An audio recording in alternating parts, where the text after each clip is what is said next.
हर घर में हर औरत एक ही बात से परेशान, पूरे महीने का बजट कैसे बनाएं। घर में 4 अफराद हैं तो घर का खर्चा कैसे संभालें। आज की मेरी ये वीडियो उन्हीं बहनों के लिए है जो इन बातों से रहती हैं परेशान। तो टेंशन हुई अब से ख़त्म। आज आप सबसे कुछ आइडियाज़ शेयर करूंगी और साथ ही करूंगी अपना 20 साल तजुर्बा। मैं अपने घर के तमाम खर्चे को, पूरे महीने के खर्चे को, पूरे महीने के एक्सपेंसेस को किस तरह से मैनेज करती हूँ। तो स्टार्ट करते हैं आज का अपना ब्रांड न्यू व्लॉग। मैं हूँ हीरा आसिफ और आप देख रहे हैं मेरा चैनल हीरा कोलाची। अस्सलाम वालेकुम माय यूट्यूब फैमिली, कैसे हैं आप सब। आई होप आप सब ठीक होंगे, खैरियत से होंगे और मैं भी यहाँ पर बिल्कुल ठीक ठाक। और हो रहा है सुबह सुबह का नाश्ता। भाई आज जो है ना तंदूर की रोटियाँ मैंने मंगा ली थी क्योंकि गैस हमारे घर में आ नहीं रहे हैं। बहुत ज़्यादा हम परेशान हैं गैस को लेकर।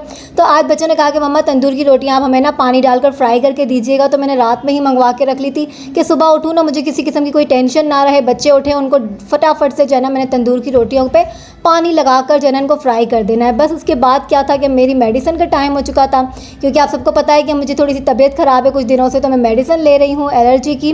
तो बस यहाँ पर मैंने सोचा कि सबसे पहले नाश्ता कर लिया, नाश्ता करने के बाद मेडिसिन ले ली जाए। भाई सेहत है, ज़िंदगी है, तो सारे काम तो चलते फिरते रहेंगे। तो बस यहाँ पर जल्दी से अपनी मेडिसिन लेते हैं और स्टार्ट करते हैं आज का मज़ेदार सा, प्यारा सा, इंटरेस्टिंग सा व्लॉग। लेकिन सुनो सुनो सुनो लड़कियों, अभी जाने की ज़रूरत नहीं है। पहले चैनल को जो है ना मेरे सब्सक्राइब कर दो अगर न्यू हो अभी तक वीडियो पर, और अगर वीडियो अच्छी लगे तो उसे लाइक भी ज़रूर कर दीजिएगा।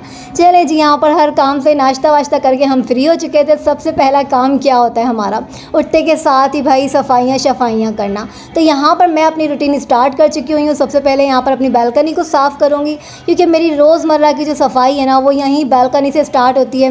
मुझे बालकनी साफ़ करनी पड़ती है, सारी डस्टिंग करनी पड़ती है, दरवाजे वगैरह A to Z सफाइयाँ करनी पड़ती हैं। उसके बाद किचन कर लेती हूँ। अच्छा, जब किचन साफ़ होता है तो फिर बालकनी साफ़ है तो फिर किचन। इस तरह से जना कभी आगे पीछे काम को करती रहती हूँ। और फिर आ जाते हैं मेरे ये प्यारे प्यारे से प्लांट। तो भाई इनको रोज़ाना अगर पानी ना दूना तो दिल को सुकून ही नहीं आता। और जब इनकी हरियाली देखती हूँ, पानी देखने के बाद ये इतने तरोताज़ा हो जाते हैं ना, तो हाय क्या बताऊँ कि मेरे दिल को क्या ही अलग सा एक सुकून मिलता है। तो बस ये वही बहनें समझ सकती हैं जिनको प्लांट से प्यार होता है ना, नेचर से प्यार होता है कि भाई मेरे घर में सिर्फ एक ही प्लांट है, ये मेरा मनी प्लांट है, ठीक है ना। इसका मैं बड़ा ही ख्याल करती हूँ। ये देखें, इस पर मैंने पानी डाला है ना, कितने हसीन लग रहे हैं ये पत्ते के पत्तों के ऊपर जो है ना शबनम गिरी हुई हो ऐसा लगता है।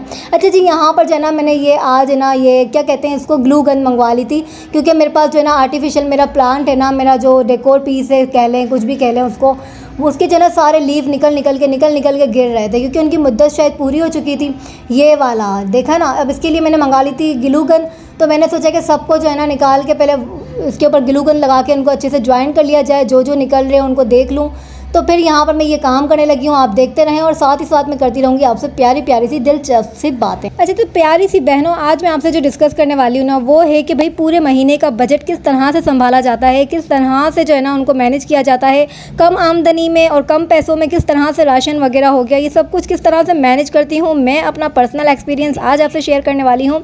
बहुत सारे कमेंट मुझे आते रहते हैं और रिसेंटली भी बहुत सारे कमेंट मुझे आ रहे हैं कि मैं ये बताऊँ कि 4 लोग हों घर के अंदर या फिर 3 लोग हों तो उनका महाना खर्च कितना होना चाहिए और मैं किस तरह से अपने घर के बजट को लेकर चलती हूँ। हमारे घर में 4 अफराद हैं तो हमारे घर का महाना खर्च कितना हो जाता है। अच्छा जी, तो हर घर के हर तरह से अपने अलग उसूल होते हैं। ज़्यादा लोग होते हैं, कहीं पे 4 होते हैं, कहीं पे 6 होते हैं, कहीं पे 8 होते हैं, कहीं पे 10 होते हैं। जॉइंट फैमिलीज़ होती हैं, बड़ी बड़ी फैमिलीज़ होती हैं। तो हर कोई अपने घर के हिसाब से अपने बजट को लेकर चल रहा होता है। लेकिन कहीं पर जो है ना बिल्कुल छोटी फैमिली होती है, जैसे कि मेरी फैमिली है। मेरी फैमिली में 4 लोग हैं। तो बहुत सारी ऐसी उमूमन ख़वातीन हैं, प्यारी बहनें हैं कि जिनकी फैमिली में 3 से 4 मेंबर होते हैं, लेकिन उसके बावजूद भी वो परेशान होती है कि हम इन सब का खर्चा किस तरह से लेकर चलें कि हमें महीने भर के बाद जो है ना कुछ बचत भी हो जाए और हमारी कुछ सेविंग भी हो जाए। तो सबसे पहले यहाँ पर बताती चलूँ कि मेरा क्या उसूल है कि जब मेरे हस्बैंड की सैलरी आती ना तो मैं उसमें क्या क्या करती हूँ, किस तरह से उसका बजट बनाती हूँ, किस तरह से पैसों को अलग करती हूँ और किस तरह से पूरे महीने भर का जो है ना अपना एक बजट तैयार कर लेती हूँ कि भाई मुझे किस तरह से गुजारा करना है। तो भाई कम सैलरी में अच्छी तरीके से गुजारा करना ये हर किसी के बस की बात नहीं होती है। थोड़ी सी समझदारी दिखानी पड़ती है और थोड़ा सा अपने हौसले को बुलंद करके रखना पड़ता है कि भाई आपको कम पैसों में इतना सारा महीना जो है ना, महीने के 30 दिन गुजार लेने हैं। अब वो कैसे गुजारने हैं तो चले आए बताती हूँ। अच्छा, सबसे पहले क्या होता है ना, जैसे ही हस्बैंड की सैलरी आती है ना, हस्बैंड का जेब तो गर्म हो जाता है कि भाई सैलरी आ चुकी है और फिर हस्बैंड की आंखें हो जाती हैं बंद।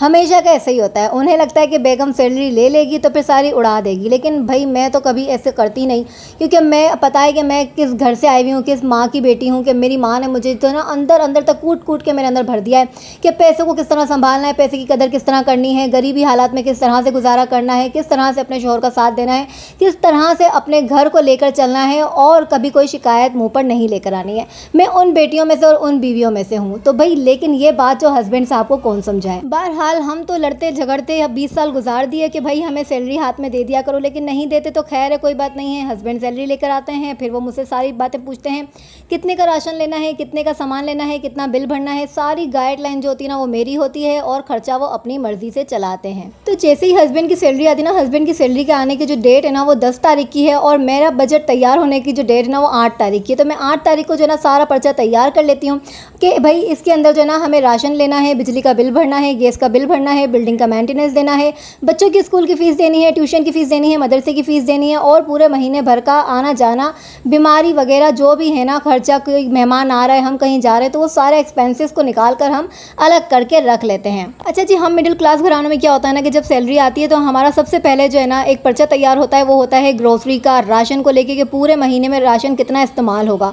अगर अफराद 4 हैं आपके घर के अंदर तो उसके हिसाब से मैं अपना तजुर्बा आपके साथ शेयर करूंगी कि मेरा घर के अंदर जो राशन आता है ना, अगर रमज़ान हो गया या कोई बड़े दिन आ रहे हैं या फिर कोई बहुत बड़ी कोई दावतें वगैरह हो रही है तो उसका बजट बनता है कि पूरे महीने का राशन 20,000 रुपये का लिया जाता है, जो खुले हाथ से लिया जाता है। अगर घर में कोई मेहमान नहीं है, कोई बड़े दिन नहीं है, रमज़ान नहीं है, कुछ भी नहीं है, नॉर्मल डेज चल रहे हैं, तो फिर खींच तान कर जो है ना हमें अपने घर का राशन जो है ना वो मैं 20,000 रुपये से लेकर 12,000 रुपये, 10,000 रुपये पर लेकर आ जाती हूँ। अब मेरी बहुत सारी बहनें सोचेंगी कि 20,000 रुपये से 12,000 रुपये का राशन किस तरह से मुमकिन है। तो भाई हम यूँ करते हैं ना कि पिछले महीने अगर हमने बहुत ज़्यादा बड़ी ग्रोसरी करी है और 20,000 का राशन लिया है, 15,000 का राशन लिया है, तो वो सारी चीज़ें जो ना पूरे महीने में यूज़ नहीं होती हैं। तो कुछ चीज़ों को कट आउट कर दिया जाता है और कुछ चीज़ों को ऐड कर दिया जाता है, कुछ चीज़ों को जो है ना हम उसमें ऐड ही नहीं करते हैं लिस्ट के अंदर, तो जिसकी वजह से जो है ना हमारा 12,000 रुपये तक राशन पहुँच जाता है।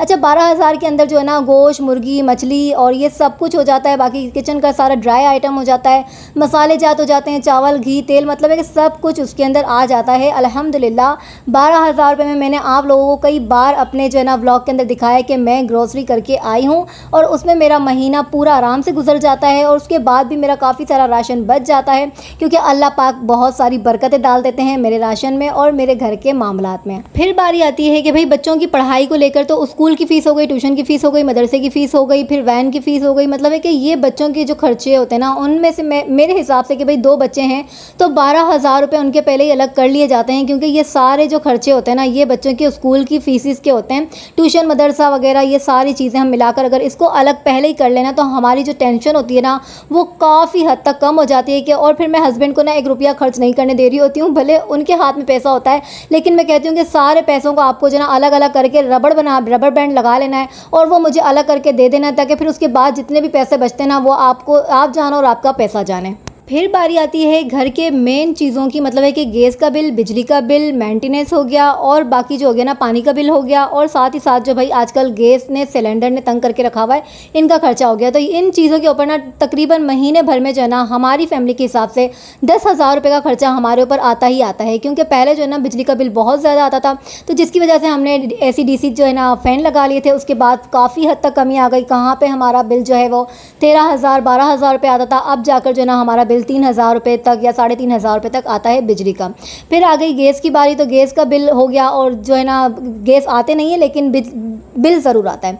फिर बात हो गई कि है ना सिलेंडर का खर्चा हो गया, तो वो 2,000 रुपये उसके अलग करके रखने पड़ते हैं, साथ ही साथ बिल्डिंग का मेंटेनेंस हो गया, पानी का बिल हो गया, तो इसके तकरीबन जो है ना मैं 10,000 रुपये अलग पहले ही करवा लेती हूँ कि क्योंकि इनकी डेट होती है देने की, तो ये सारे जो खर्चे हम अलग पहले ही करवा लेते ना, तो फिर हमारा क्या होता है कि हमें पता होता है कि अब हमारे पास 10,000 रुपये बचे हैं या 20,000 रुपये बचे हैं, तो इसके हिसाब से जो है ना हमें पूरा महीना गुजारा करना है, खींच तान कर अपनी फैमिली के हिसाब से अपना महीना लेकर चलना है। तो ये था पूरा महीने का कंप्लीट बजट जो बनता है 34,000, मतलब है कि 34,000 रुपये। इसके अंदर जो है ना मेरा पूरे घर का जो है ना सारा बजट आपके सामने आ गया है कि 4 अफराद के हिसाब से आपके जो है ना 34,000 रुपये में आप पूरे अच्छी तरह से अपने घर का बजट बना सकते हैं पूरे महीने को लेकर। तो टोटल लेकर जो है ना मैं 40,000 रुपये का बजट लेकर चलती हूँ कि 34,000 रुपये मेरे महीने भर के राशन वगैरह सामान पर लग गए, पूरा बजट को मैंने मैनेज कर लिया। अब बाकी के जो 6,000 बचते हैं ना, वो मैं अलग करवा लेती हूँ हस्बैंड को बोलकर कि भाई आपने ये 6,000 रुपये इसलिए अलग कर लेने हैं क्योंकि पूरा महीने में खुदा ना खास्ता कोई बीमार हो जाता है, डॉक्टर के पास जाना पड़ जाता है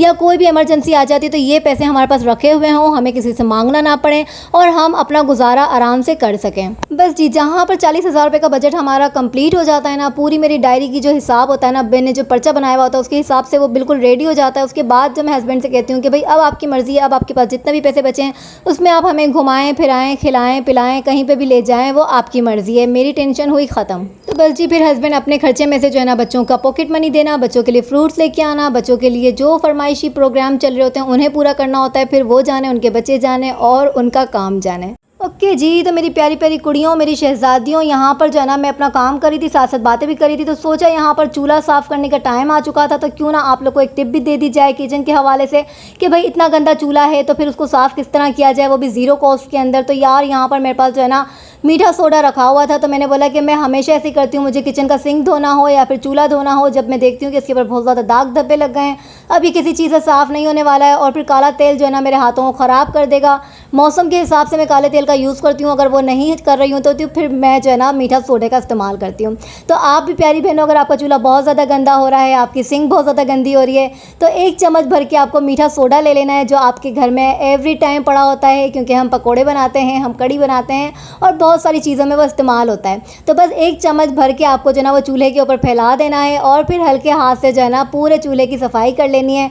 आप देखते ही रहेंगे कि देखते ही देखते कितना अच्छा सा चमकदार सा चूल्हा हमारा सामने आ जाएगा और जो है ना हमारा काम भी आसान हो जाएगा। मतलब है कि चूल्हे के पीछे की जो दीवार होती है, पीछे का जो हिस्सा होता है, वहाँ पे बहुत ज़्यादा ग्रीस जमा हो जाता है, चिकनाई हो जाती है। तो जब आप मीठे सोडे से साफ़ करते हैं ना, तो वो सारी चिकनाई भी ख़त्म हो जाती है और हमारा चूल्हा जो हो गया या फिर हमारे किचन की सिंक हो गई, देखते ही देखते एकदम चमकदार हो जाती है, नई हो जाती है, फ्रेश हो जाती है और हम देख के उसे खुश हो जाते हैं। तो यहाँ देखें भाई, सिर्फ 5 मिनट के अंदर अंदर मेरा चूल्हा कैसा नया निकोरा हो गया।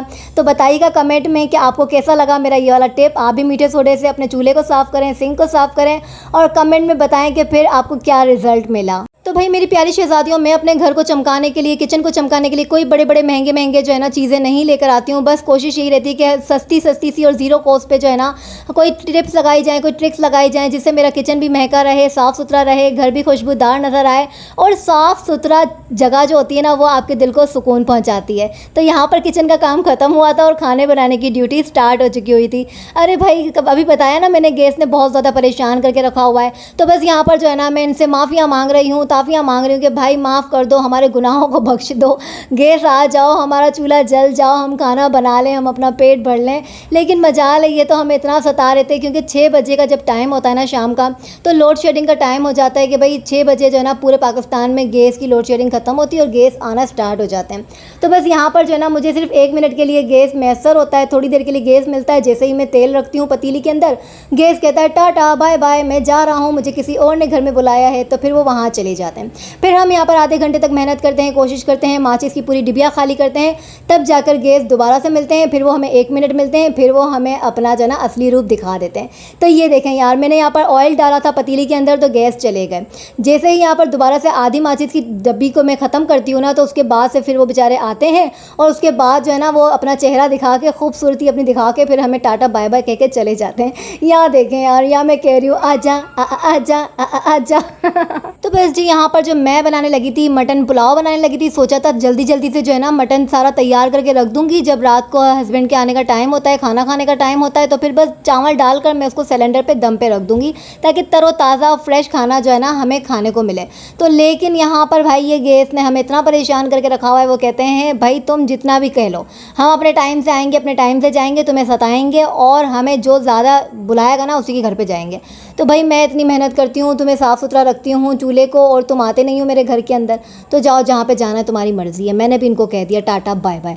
अच्छा, यहाँ पर जो है ना मैं अपना मसाला तैयार करने लगी थी। मैंने जब उसकी मर्ज़ी आएगी ना वो आएगा और चले जाएगा। तो ये देखें, ये आपके सामने है, कितना तमाशे लगाए हुए। अल्लाह पाक से ढेरों सारी दुआएं, अल्लाह हमारी हुकूमत को जो है ना हिदायत अता फ़रमाए कि वो हम गरीबों की जो है ना दिल की आह सुन सकें, जो हमारे दिल की बात सुन सकें, हमें समझ सकें कि हम बहुत ज़्यादा गरीब लोग हैं, हम इतना अफोर्ड नहीं कर सकते, हमें इन लोगों ने बहुत ज़्यादा सता के रखा है, हमें ये लोग गैस नहीं देते, हमें हमें ये लोग बिजली नहीं देते हैं, हमें इन्होंने परेशान करके रखा हुआ है। इतनी ज़्यादा महंगाई है कि गरीब बंदे की कमर टूट के रह गई है कि एक बंदा कमाने वाला है, 10 बंदे खाने वाले हैं। किस तरह से कमाएंगे, किस तरह से खाएंगे, किस तरह से अपने घर को चलाएंगे। बस अब यही दुआ है कि अल्लाह इनको ढेरों सारी हिदायत अता फरमाए, आमीन। तो सुनो लड़कियों, मैं यहाँ पर ना किचन के लिए कुछ शॉपिंग करके लाई थी, अच्छी सी सस्ती सी। और जब तक आप सबको बताऊँ नहीं ना तो यार मेरे पेट में बात ही हजम नहीं हो रही होती है कि मैं क्या लाई हूँ, क्या नहीं लेकर आई हूँ। तो सोचा सबसे पहले जो है ना अपनी प्यारी प्यारी बातें करने के बाद ना आपको बता ही दूँ कि यार मैं इतने प्यारे प्यारे से जो है ना 2 जार लेकर आई थी। अच्छा, मैं ना घर के अंदर जब मेरा राशन आता है ना तो अच्छा दूसरी बात ये है कि ये ना बर्फ़ का प्याला लेके आई हूँ। अल्लाह, इतनी गर्मियाँ हैं तो मैंने बोला कि बच्चे बार बार फ्रिज खोलते हैं ना, पानी निकालते हैं, बोतल निकालते हैं, फिर वो बार बार जो है ना ठंडी होती नहीं है। तो इसलिए मैंने बोला बड़ा सा एक बर्फ़ का प्याला लेकर आया जाए, जो मुझे सिर्फ 300 रुपये का मिला है। तो मैंने बोला इसमें बर्फ़ का पानी जमा के रखूँगी ना तो फिर ठंडा ठंडा कूलर में डाल दिया करूँगी और रोज़ाना ठंडा ठंडा पानी पियेंगे। अच्छा, यहाँ पर जो 2 जार लेकर आई हूँ ना, ये मुझे कोई एक जार जो है ना वो 300 रुपये का मिला है, दूसरा भी 300 रुपये का मिला है, मतलब 600 रुपये का, क्योंकि ये 2 किलो के हिसाब से बना हुआ है ना। तो मेरे घर में जो ना मैदा और जो है ना कॉर्नफ्लावर बहुत ज़्यादा आ रहा होता है, तो ये यहाँ से वहाँ जो है ना इसकी शॉपर हो रही होती है। तो कभी मैं इस ड्रॉर में रख रही हूँ, कभी मैं उस ड्रॉर में रख रही हूँ, क्योंकि मेरे पास ये जार ही नहीं थे। तो बस आज ये वाले जार ले ही आई थी और सोचा कि आप लोगों को बताऊँ कि देखें कितने प्यारे और सस्ते और अच्छी शॉपिंग करके लाई हूँ किचन के लिए। तो ये छोटी मोटी इन्वेस्टमेंट होती है ना, ये हम लेडीज़ को करते रहना चाहिए भाई। आखिर हम बचाते क्यों हैं पैसे, छुपा के क्यों रखते हैं इन्हीं चीज़ों के लिए, ताकि अपनी छोटी छोटी ख्वाहिशों को पूरा कर सकें। अच्छा, इसमें 150 वाला भी बॉक्स था, लेकिन फिर मैंने वो नहीं लिया। मैंने बोला ये ज़्यादा बेहतर लग रहा था, तो फिर इसलिए मैंने ये लिया ताकि लॉन्ग लास्टिंग रहे। तो ये देखें, ये एक जार 2 किलो का है। तो इसमें मैंने जो है ना 1 किलो मैदा डाल दिया, 1 किलो कॉर्नफ्लावर डाल दिया। इसमें अभी भी इतनी सारी जगह है कि इसमें 1 किलो मज़ीद और आ जाएगा। अच्छा जी, वैसे तो कुछ भी करके जो है ना ऐसे तैसे कभी सिलेंडर पे और कभी चूल्हे के ऊपर कर करके ना बीफ पुलाव तैयार, ओह मटन पुलाव तैयार कर ही लिया था। लेकिन मेरा दिल चाह रहा था कि यार मैं थोड़ा सा जो है ना कुछ ठंडा ठंडा भी खाऊं। तो मैंने बोला जल्दी से दही पड़ी हुई थी और लौकी भी पड़ी हुई थी, तो मैंने सोचा क्यों ना लौकी का रायता बना लिया जाए और इसे जो है ना पुलाव पर डाल के मज़े से खाया जाए, ताकि पेट को भी ठंडक मिले, दिमाग को भी ठंडक मिले और ये जो गर्मी का मौसम है ना इसको शुरू करके भगाया जाए। तो भाई जब ऐसी ठंडी ठंडी चीज़ों का इस्तेमाल करते हैं ना तो यकीन माने दिन भी अच्छा गुजरता है, रात को नींद भी अच्छी आती है, क्योंकि हम हल्की हल्की सी लाइट सी डिशेस अपनी खा रहे होते हैं, ग़िज़ा में शामिल कर रहे होते हैं ना। तो यकीन माने आपकी सेहत भी अच्छी रहती है और आपको नींद भी भरपूर तरीके से मज़ेदार आ रही होती है। भाई मुझे नींद के मामले में तो मैं बहुत ख़राब हूँ, मुझे नींद अच्छे से चाहिए होती है। तो यहाँ पर जो है ना मैं अपनी नींद का ख्याल रखने के लिए कद्दू का लौकी का रायता तैयार करने लगी थी, जो सिर्फ 2 मिनट में तैयार हो जाता है। बड़े मज़े का बनता है, चाहे फिर आप वो पुलाव के साथ खाएँ, खिचड़ी के साथ खाएँ, रोटी के साथ खाएँ, जिससे दिल चाहता है ना आप उसको खा लिया करें। तो बस यहाँ पर जल्दी जल्दी से लौकी का तैयार करते हैं रायता, और अपने व्लॉग को मैं करूँगी यहीं पर एंड। व्लॉग अच्छा लगा हो तो लाइक करना ना भूलिएगा, और मेरी वो नई शहज़ादियाँ जो चैनल पर न्यू आई हैं, व्लॉग पसंद आ गया हो तो लाइक कर दो और चैनल को प्यार भरा सब्सक्राइब कर दो। तो यहाँ पर भाई मेरा मटन पुलाव तैयार था, हम करते हैं डिनर और अपने व्लॉग को करती हूँ एंड। मिलूँगी आपसे नेक्स्ट व्लॉग में, तब तक के लिए दीजिए इजाज़त, अल्लाह हाफिज़।